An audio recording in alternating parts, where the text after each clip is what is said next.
tai le tua. E se upu nei tai au te whamalosi ai ia te oe.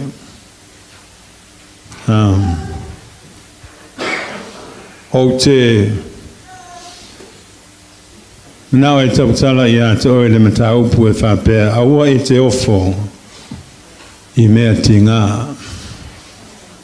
Don't be surprised by difficult times and hard times.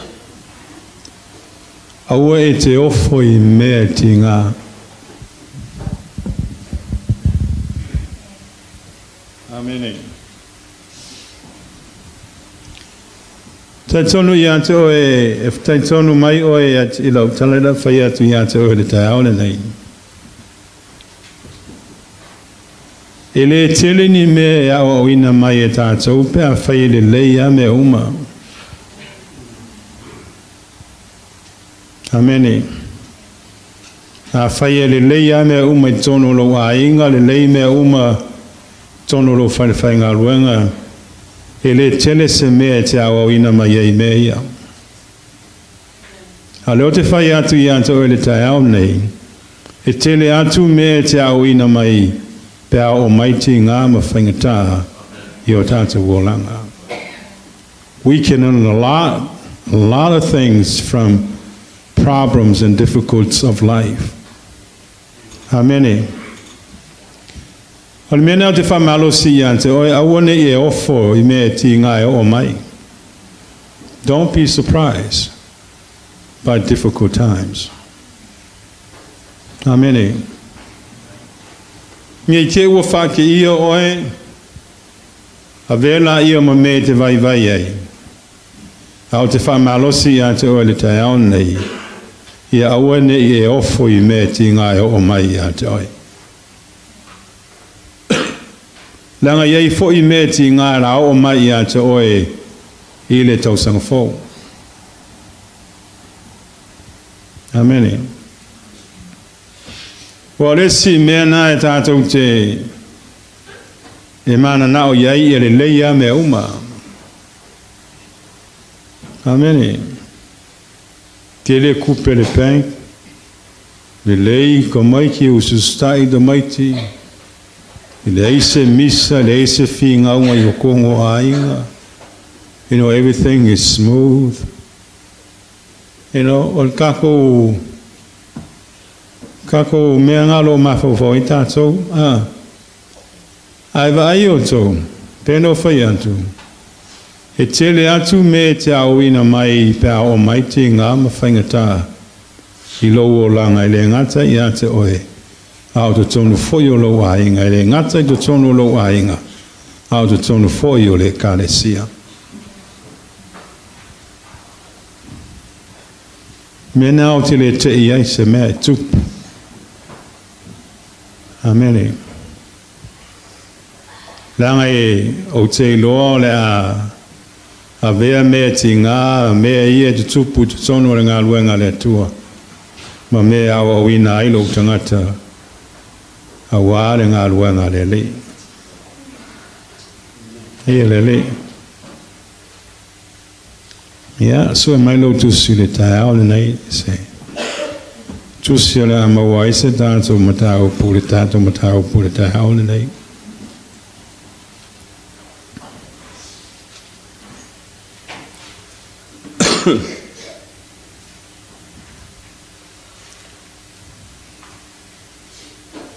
So lo tusi le.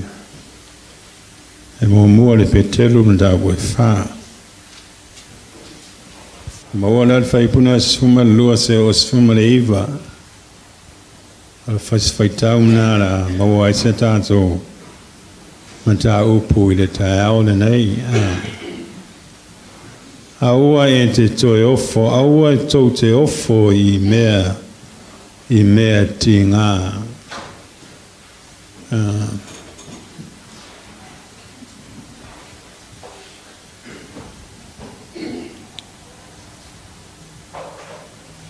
O le whaipuna e sifuma tasi o le e ia le whaitauna ia i le ala o whaonga ina i le tae au le nei whai e le tātou matua. Mai le au pele au atau te ofo i toftofonga e pei o le afi, matua la le upuna o le afi. O nae maua mai e le upo ti ngā wa a mū tangata i ti ngā. A mūlo limo le ane meo. Ti ngā is very painful when you get burned. Toftofonga e pei o le afi. Whaitau la nā lo whapenau lo o whaonga ina. E le upule o le ti ngā aua. Tau te ofo i mea ti ngā. Wala i asa whawhitau li e le ti ngā. Ake ofo fo ia o ia o ia le mūlo li ma ai le ki ngā. Amene. So se whawhitau li lava i o ia te oe. E ti ngā, e le whaingo fie. O le si tangata e ato ale vai aso ti ngā. O le si vo tangata ato ale masinga o lai ti ngā. O inga la o le vinga le whaupunga o le atoa le masinga o lo ika li stangaka. A kua fo ia le masinga o lo whapena li stangata. E le anga le whaingo fie, le whaingo fie. Ai o te a whona le whamalosi i a te oe le tai au le nei. E pei o le upule le tusi a upo Peteru le iai. Me aua tau te ofo I mea tinga. Don't be surprised by difficulties of life. Okay? If I start of the talo iana, tata watula ian tata mataupu. Tu se tolu ia vaenga o tata ula unga I le tae au le nei. E whai le mua antuan tata ula unga wa le se tata u a onga su saa. Amene. Ana tata wifu matalo I le tua. Mato salaina lo upu le tua le tae au le nei. Mato wava iatu iate oe le tua. Se iang le lei mai lo o fio.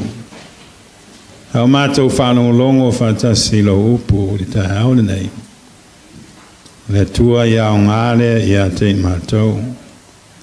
Pamanuia le whanongo o lau whanau. Fo iatu iate oe lo lava veinga. Ono Yesu. Amen, amen, amen. A tātou whaitau atasi mai le tātou tusi whaitau. Le au pele whaitau atasi mai ia. Aua tau te ofa I toftofonga e pei o le afi. Wo o ia te o tau e whaima toftofonga ia te o tau. Pei o se a I se mea fou ia te o tau.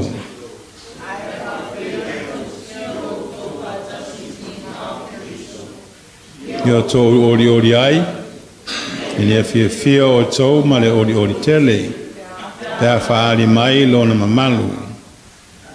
Whai upuleanga ina o tau o no le suafo keriso. Amuia o tau. O tu mau ia te o tau le anganga mamalu o le tua. O lo whawhi. Aua vi ie o tau.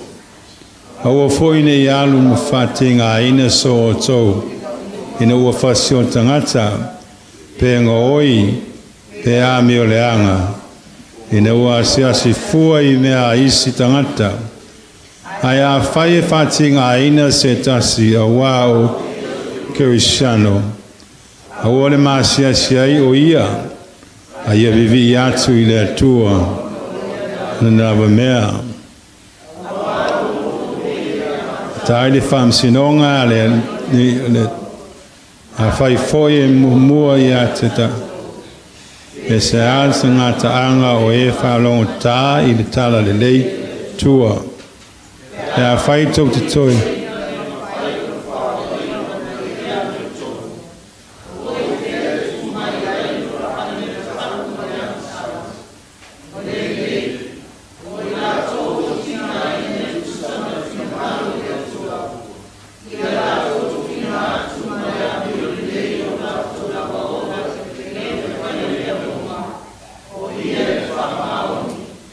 Amene.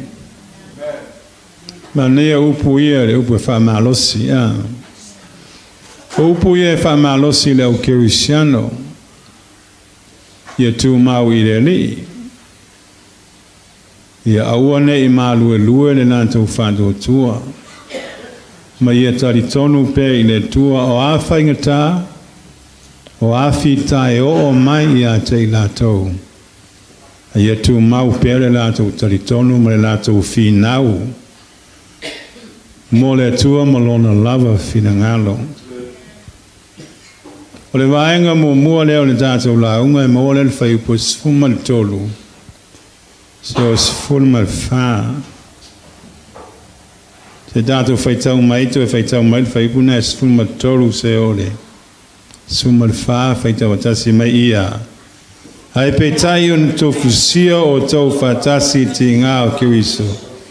Ia o tō ori ori ai. Ina ia whai fia o tō mo ori tele. Pe a whaari mailo na mamalu. Ha whai e upulanga ina o tō ono suafo Kiriso. Hamu ia o tō. Ia tu mau ia te o tō le anganga mamalu o le atua. No whai e o ia e la tō. Awa vi ia e o tō. Amene. O le vaenga mua la o tātou la unga, it has to do with the character o tangata. E au ngā tele ti ngā ma whaingata, it helps to develop your character. O le au ngā nao ti ngā ma whaingata e o mai a te tātou. Nā to te whausia ia winga ma mio tangata ina ia mautu ma ia lelei. E mana ia upu ia e whaima ia i instead of e whāno noa tangata ma complain ma whai nisi tala. E whaima i o tō fia pe a o maiti ngā i a te o tō. O ia lau whausia ai ia winga ma le a mio tangata. O le tangata e lava le ono sai. O le tangata e lava le whapale pale. O le tangata e tu maulo na whātua tua i le tua, matari tonu i le tua.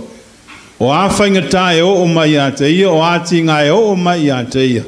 E tali tonu lana loto, e whaia le tua le awala, e sao ai mai ti ngā e o mai a te ia. For mai la, instead of murmuring and complaining, rejoice. Ia fia ma ori ori. Amu ia oe pea e ti ngā ona o le tala le leia Iesu Kiriso. Le awane ngalo i ate oe, whamai o lo tu mau i ate oe le mamalu o le tua. Amene. Mena e au ngā te le aiti ngā e o mai o tātou wolanga. Because it helps to develop your character. Lenga mana o mia tele I tātou ona le lei le character tangata. Lenga o le tangata le lei upu kaukalai. Ai le tutusai ma le character di tangata lea. E le tutusai ma lana ami o le tusai mo na winga. Au I e feso sani le fausi ai o tātou wa amio. Ma tātou wa amio ngā. Tā o maiti ngā ma whaingata I o tātou tangata. Amene. Ia lele. Ma le upuna tu spaia. Ori e le au no wao le fina ngalo leo le tua. Amene. Leanga o I e fausi ai le amio tangata mo na winga. O le tu mau I lele. Amen. Peno whai atu ne tātou e kāle sia. Sea e awawina mai se me le lei pe a le lei me uma. Wa le si concept na le tangata manisi manatu le tangata ia le lei a me uma. Ele telingi me te awawina mai e le mele. Ai a o maiti ngā mawhaingata I ante oe. Ona tere la I o me te awa ina. E te loa ai e whalango lango I le tua. E te le tu e whalango lango I lo wata mai malau poto. A lewa e whalango lango I le tua pe a o mai ti ngā ma whaingata. O le stangata tua I loa alu le tua pe a o mai ti ngā. Ai a le lei a me uma. E le mana tua le tua. Amene. Nai te loa. Amene. Ai se yo mai la ia ti ngā mawhakai. Pe whaase fulunga I sauru mai. Amene. Ke kangi le oe ku kongor kako loku pe a whaise vi inga. Ai se ngā wo o ti ngā ia te oe. Ai se yo mai la ngā o me le lei. Se a fui whaalongo leo e kangi. Se a fui e vai uko I sauru mai. Ai se ngā wo le lei a me uma.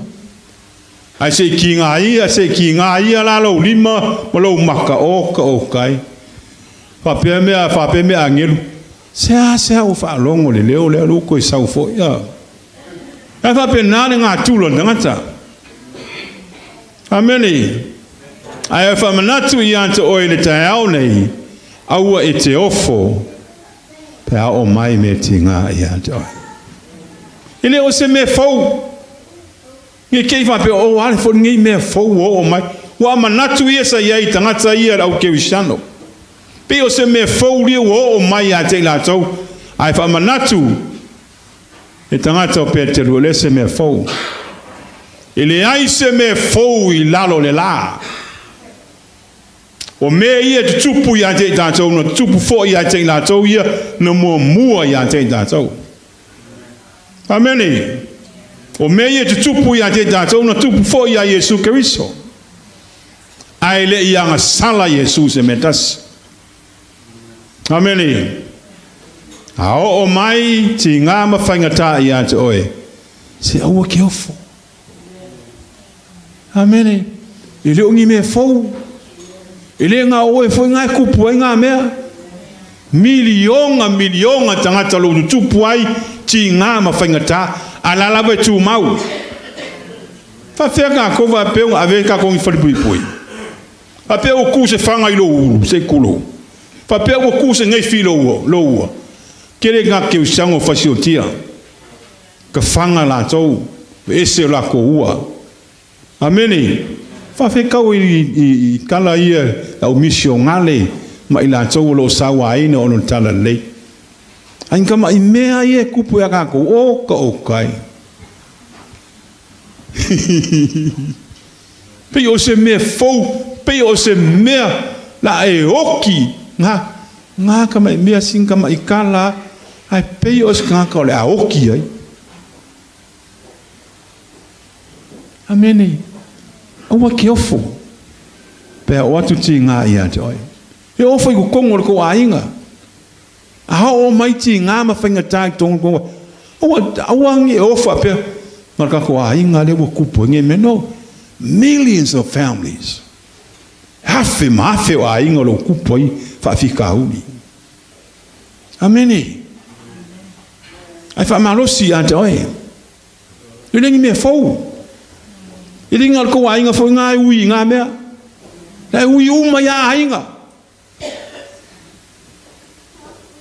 o te whamalosi a toi a o mai tinga oko ki mi ngā mo kwai whamaa ameni kwai whamalo ai lo whaka ma bea le tua whaafikai ai ngi mea o mai wa o winga ia ameni o wina i tātou aka mamai i tātou ma tātou whaalango lango i le tua soifua ameni i awane i e whaalango lango i lo wanta mai ma lo pota wale mena e mau pe ali lei mea uma ule koe kakalo ule koe fie vai talpus pa ia alu le ako ai sei koia la a fa pena o solo ka vale mo ave ka me ki fale mai o ka fioki o kai amen ia le tai le to o ne ngalo ia to e le ia foi tinga e o mai ia to o le tau sango fo e fa pea o ele o mai fa i fa fika uri te o ka sango fo no we expect that na le ka ku ke yen la langi nei ele fa pea la e alu de lima e fia ele tuanga ngale ko o akura i os fa fika uri ya ki o e se le pa nge ka nga ke yai ko i se ameni e mesa do pati mo Yesu no tao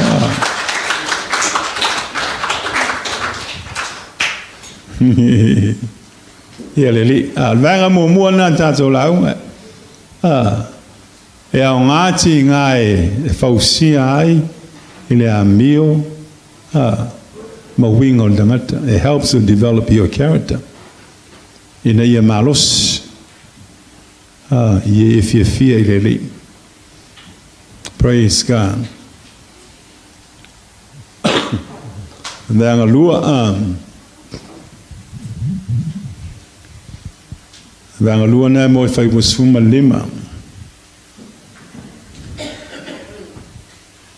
Praise God. O le fai puna suma lima suma le ono na mawali vanga longa lua. O le dato la unga fai tau tasi mai ia. Awa foine i alu. Fatinga ina so o to ina ua fasi o tangata. Penga oi.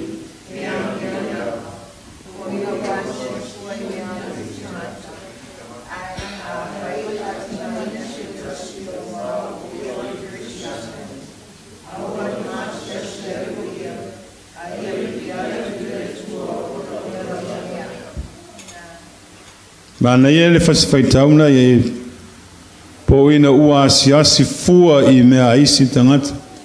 O le ua asiasi fua lea oe le whale o le tinae o oti lana tāne.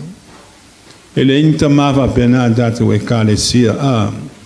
O le whewai whia o ai ai fua hawhi le whale o le tinae o le isa na tāne. Amene.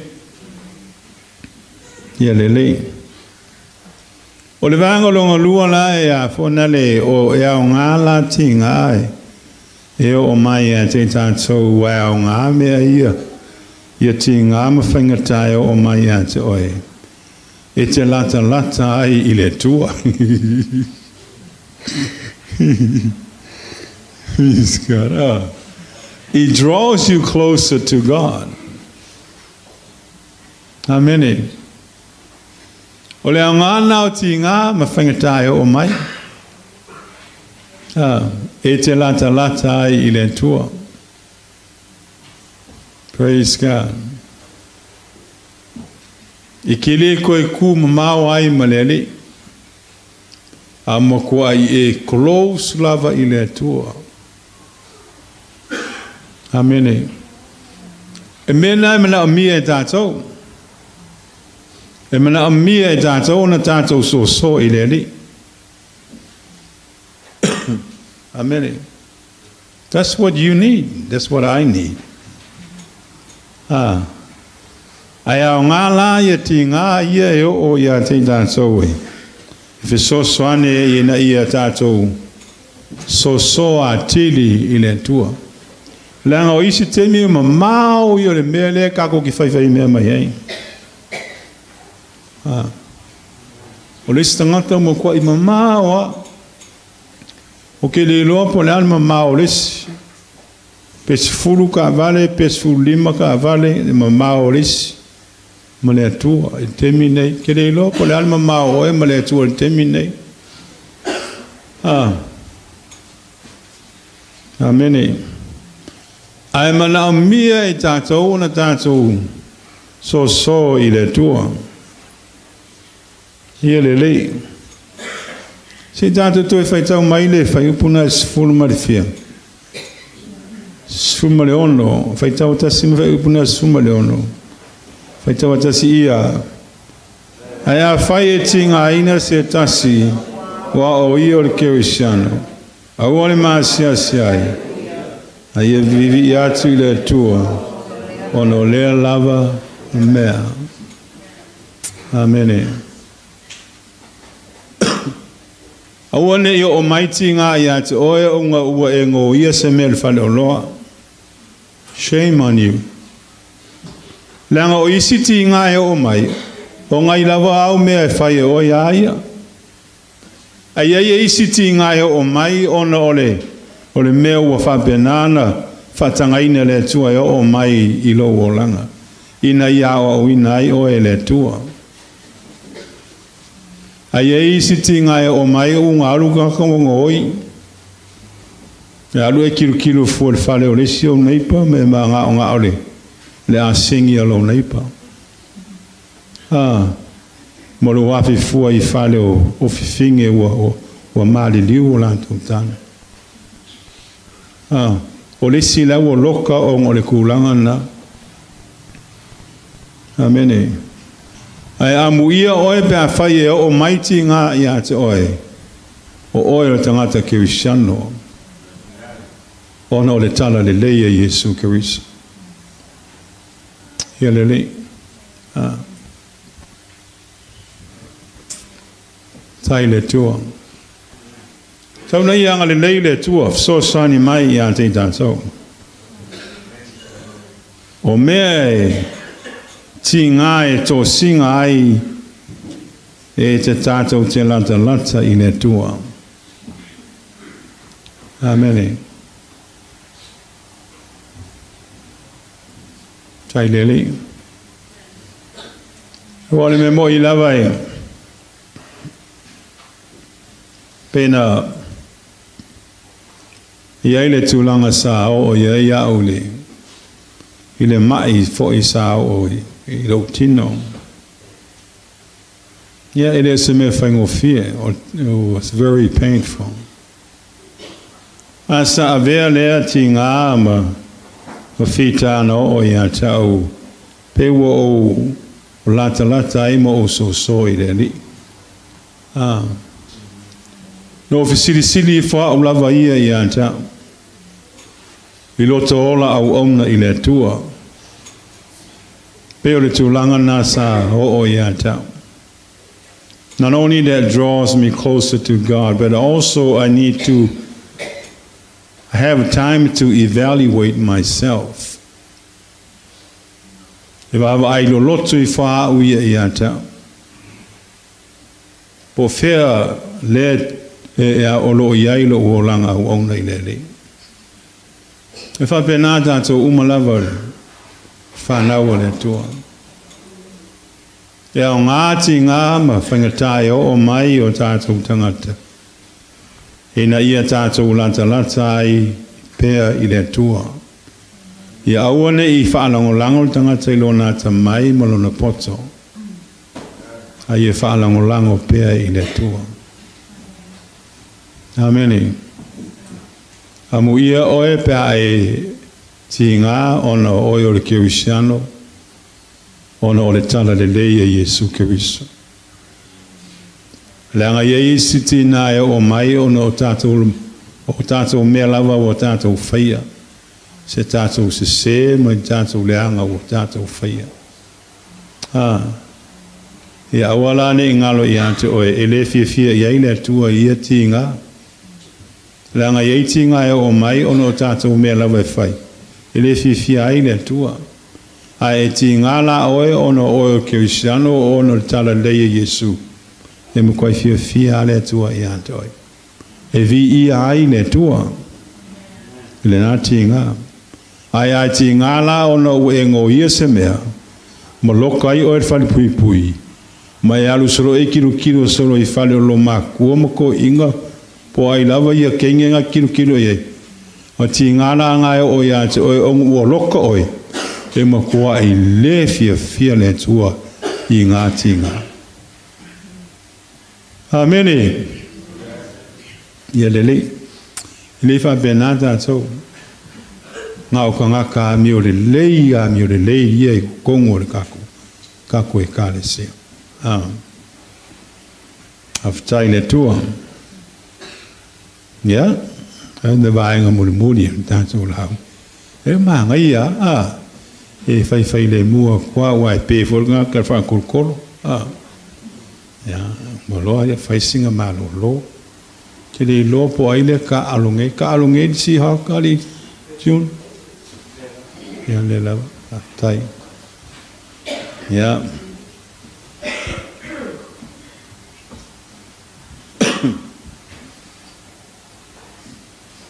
Al vai mulmuli na fa ibuna sfuma fitu se sfuma var ele tato faita mai fa ibuna sfuma fitu sfuma var faita batasi mai ia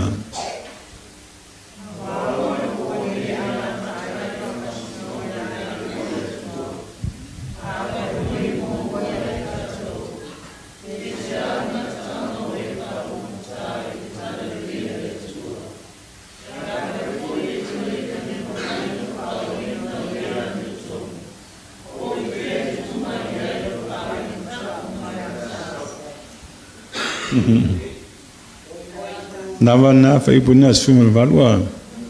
Pea fai foi ua e to ina le mawhai o na whaola ina le a mi o tonu waila ia. E ofur ngā mi o kongu ia e ka le loa pe sao pe le ai a. Whela e tu wai tangata wha le mata. O le wha masinonga le atua e a mata nei. E a mata I lona a inga I lona whale. O le aongana o ti ngā mawhainga tae o mai a te tātou. Ina I mawhai e tātou o na tātou toe. Wawa ai a tātou I a tātou. Pe mo I elo whaola inga pele ai. Amene. Pe mo I elo wa lofa I le tua. Pe mo I elo wa lofa I le tasi. It helps to evaluate yourself. Working of forma evaluate these tangata, but you need to look at yourself and reevaluate yourself. Amen. E ke su e fa o I ante oi, ma e fa masino o I ante oi. Wa le fa mai e o fo tangata mi o tonu ia la e fainga ka o nga sawa. O kaule sawa ku ka mi o kongo fela le tu tangata le maka. So I want to ta alo ile tu ali. Le nga ile ma fainga ku pelo nga le ku. E fainga pe pelo ha. Na ria ka fa pe o ia. Ile lo al fe fe o ia. Wa o lo sila le tu ia to. And that's the reason why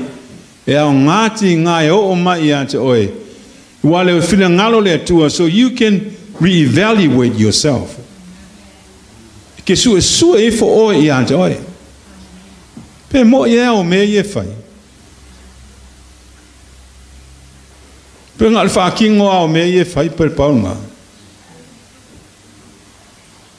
Amen. O le fisili atu nai ate oe.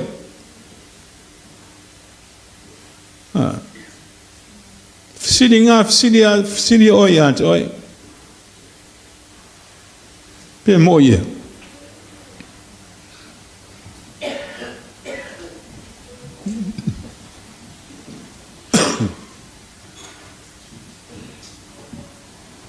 Amen. E mo ia o mea nai whai.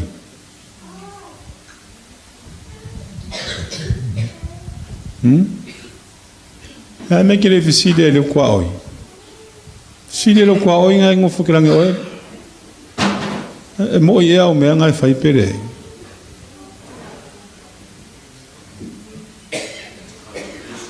Le ngai tā ua tele le upule tuspa ia.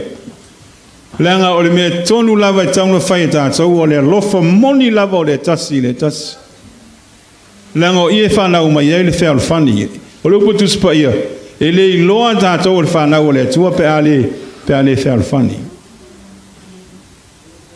O le wa lofa moni ai le stangata. How genuine are you? The love for the other person. Yeah, we are fake. Fake ko inga love nga pelo. Ngal kaukala le nguku nga sawa le nguku ia le loto. Ele o iai le loto. Famela tala me just full of hot air. Ele moni. Langa le mele mena awa ele tua le moni le lofo le tangata. Moni le me fai le tangata.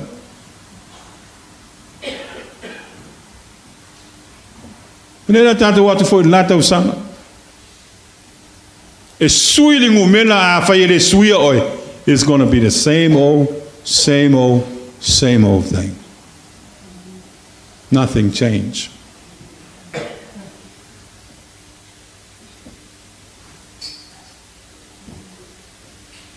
Pa mai lolot. O le mea e te alofa mongi i le atua.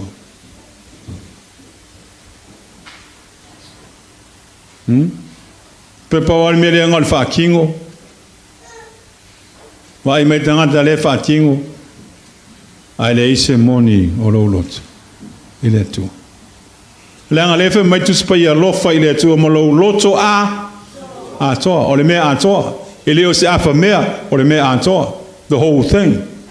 Whole heart. Sa o le il pese fonga le sa. Fosse masangi o savo. O le afa moa e le o se mea. O le afa moa. Amen. E le o se moa a toa. O le afa pipi. Amen. Le mana o le tua le mea a toa. I leo ni afa mea. Amen. Praise God.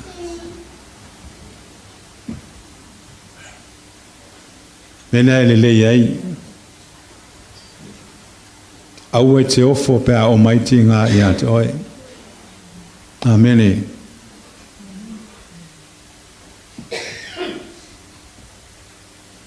Nā ngai au ngā me ti ngai o mai i atoi. Ina ia fausi ai le amio an tangata o na winga. Lua e au ngā me ti ngai o mai i atoi. E te lata ai i le tua. Tolu e au ngā ti ngai o mai i atoi. Ina ia mawhai e oe o na e wa ai folava oe i atoi. A o ke wawa ai fua riskangak, ai wawa ai ifua o i atoi. Po whea le mena iei lo wola au ona i le tua. Amene. Ua lefa mai tu spaia. E o lava tangata ami o tonu. Ua se asa, ua whainga kā, ua sau. A o whela tu wai tangata le matau. A whai wa le kau sau tangata ami o tonu. Whela tu wai tata o ie le matau. Amen. So I need it, or I need it. Reevaluate ourselves. Look deep into your heart. Praise God. Mawai whao i atoi. Nei e sa awari. Te e saula o e kua kurunga e ke la unga ai pisa. Alai fai kala kanga. Kile fia what you sow, that's what you're going to reap. Nanga pero fai atu tauna o ina tangata. Tato fa lo le upule. Ele se upo po pea. Le upule fionga le toa.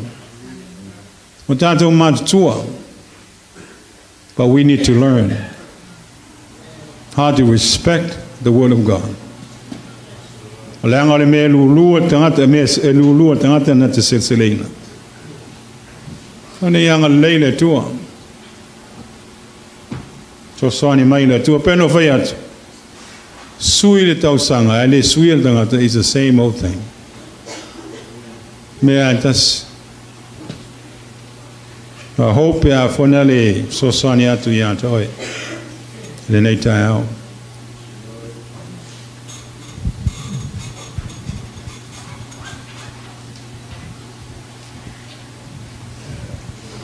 Tau nei anga le mai le tua. Tato e kalesia. A fai e se upo se o malosi atu fa mangalo mai. E anga i tauna i e tato wata mai, ma tato whalo alo le upu lea. Tato te whatonu o tato whanau i ususta in whalongo.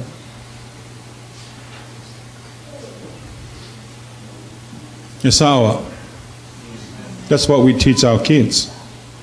To be obedient. Ai a whai ma fua mai a tātou ma tutua e le usustai ma whalongo. Wa pe nā fwoi lau whanau i atoi. Amene. He le le. E whai tātou ma lo longa nei tau. Tātou sauninga le whiawhia nā nei. Asfulu le fiafiana nei tātou sauninga. Amene. Tātou whamalosi mai le fiafiana nei mo tātou sauninga. Ana tātou iwha mataru i le tua. Whaftai lava le tua na nei tai au, whaftai lo upu sa mātou whalongolongo ai. Tu mawatu i ato oi lo lava vi inga. Leanga le tua e o oi lava e onga le upu. O le upu e ola e le toi foi fua mai. O manuia oi le whalongo lau whanau. Whamangalo o mātou tangata. I le nei tai au le tua nta mai. Tu mawatu i ato oi lo lava vi inga ono Yesu. Amen, amen, amen.